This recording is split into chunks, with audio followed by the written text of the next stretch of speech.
welcome to Community Extras, and it's great to be with you. We are in the third week of Daniel. It's a wild, wild scene. Nebuchadnezzar hears the dream last week of a statue, and he's like, I don't like God's will. I'm going to create my own will. I'm going to build a big giant statue, all gold, all myself.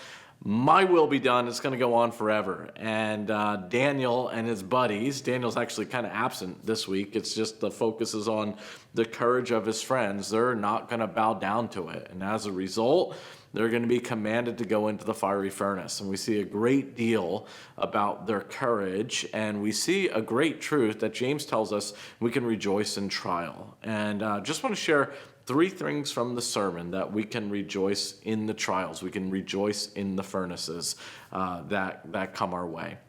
The first is what we lose in the trial, what we lose in the furnace. And it's pretty wild. They go in to this flaming hot furnace and they come out unscathed, right? Unsinged. And one more thing, unbound.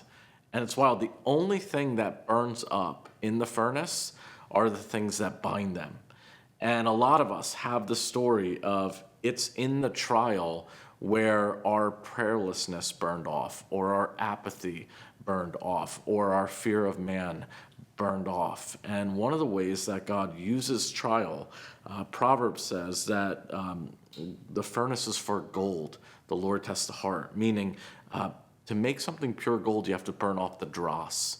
And one of the gifts actually of trial is that God burns off the dross in our life to make us look more like Christ. Second thing is not what we lose, it's what we find. And it's pretty awesome because as they're walking there, this looks like what people call theophany, where Jesus shows up in the furnace.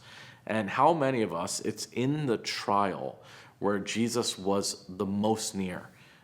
In our lives, the times where it just felt in this unique way that we were walking so closely with the Lord. It was in a season of trial. And that leads to the third thing. They now have a testimony to declare.